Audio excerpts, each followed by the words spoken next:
Elden Ring Shadow of the Erdtree is utter perfection.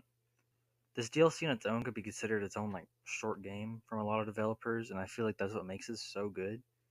Is that it's a DLC to a whole game. It's like amazing already, but it's by far the best DLC I think that they've pushed out. Like all of them are good. Like Dark Souls 3, Dark Souls 1, albeit Dark Souls 2, Bloodborne, all those DLCs are good. But this one like takes the cake by far. It's amazing. I cannot describe the feeling I got from playing this. Like it legitimately felt like playing Elden Ring the day it came out again. Um, like when I was extremely excited for Dark Souls 3 whenever it came out, extremely excited for Elden Ring when it came out originally, and then the Shadow of the Erdtree DLC was announced, and then it came out. And I was the most excited I've ever been for a game since Elden Ring was announced. Like it was that serious. The bosses in this DLC are like some of my favorite of all of their Souls games, except for Gale. Obviously, that's huge bias on my part, but he's still my number one. Always will be. Love you, Gale.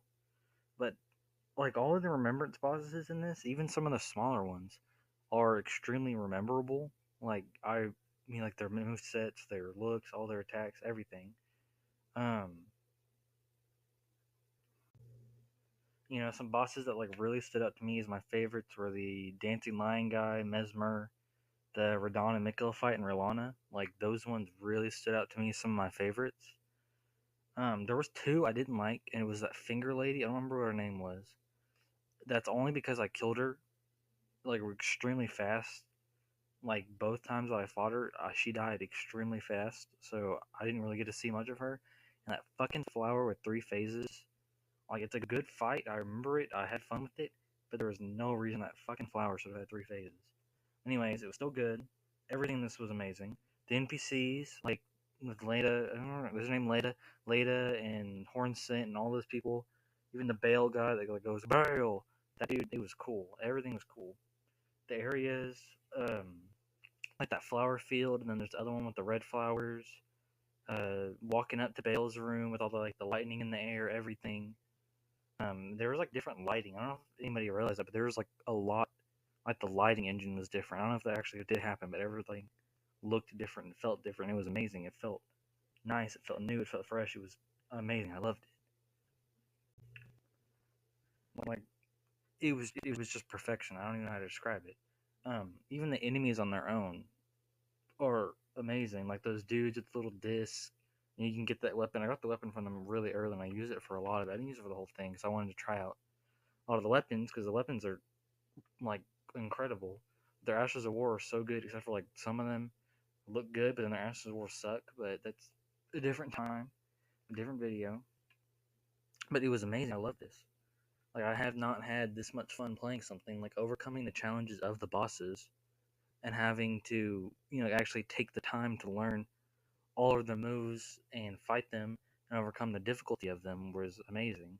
Like the final Radon and Mikula fight was the hardest boss I fought in any FromSoft game, even harder than Orphan or Melania or Maria or even Gale and Medea or any of them. It was the hardest, and I've been seeing a lot of people saying that this is so hard. It's so hard, but it's not. Like it's hard, but it's not that hard, and you can make it easier for yourself. So I was gonna say that some people really just need to go explore, get some items, get some better weapons, and I've also seen a lot of people fight like the bosses in this. Like even on the final fight within, like the flask isn't even fully upgraded. Like it's just something you should do for the main game, anyways. So just take the time. If you can't find them, just look it up. Like that's what I have to do. Sometimes I don't know where everything is. Just look it up where it is. There's nothing wrong with it. Also, just like it definitely promotes you using your summon. I need to say that I've beaten it twice now, and the first time I used my summons because I was just trying to see everything there was, get through the game, get all the weapons, try new things. But then I played through it again, a new game plus one, and I did it all by myself, like no summons, nothing. And I would say that was incredible. It really rewarding to come over these bosses.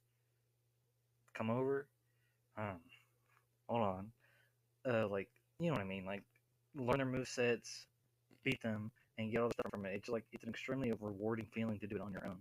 And even if you're not good enough to do it on your own, you can still just use a summon. There's nothing wrong with the summon. The game puts it there, and they give you upgrades for your summon. They give you additional upgrades in the DLC to use your summon.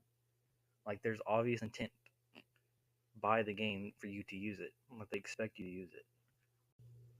Really, all I want to say is that like I need to talk about this to something, just like a little bit at least.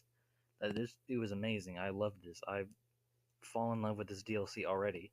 Obviously, Dark Souls 3 is still my favorite. That's just more biased because I'm extremely biased. And you know what? Every opinion is biased in it, no matter what anybody says. There always will.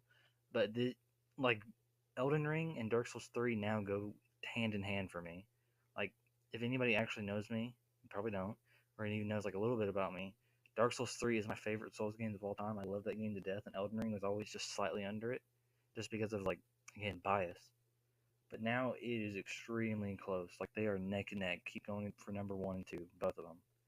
But really, all I want to say is that this is amazing. Everybody should try it out. I feel like this is like really the time to play Elden Ring. It's so huge. A lot of people are getting into them now, and with the like addition of the DLC being added, it you just have to. I don't see how you couldn't play this game. Like you have to play it. So that's my final message. Um, I don't see a second DLC coming. I would love to see another DLC come, but if I had to choose from them to just like take the time for them to make a whole other game, I'd rather them make a whole game instead of another DLC. But either one's good. I'd love both. So goodbye. Please subscribe.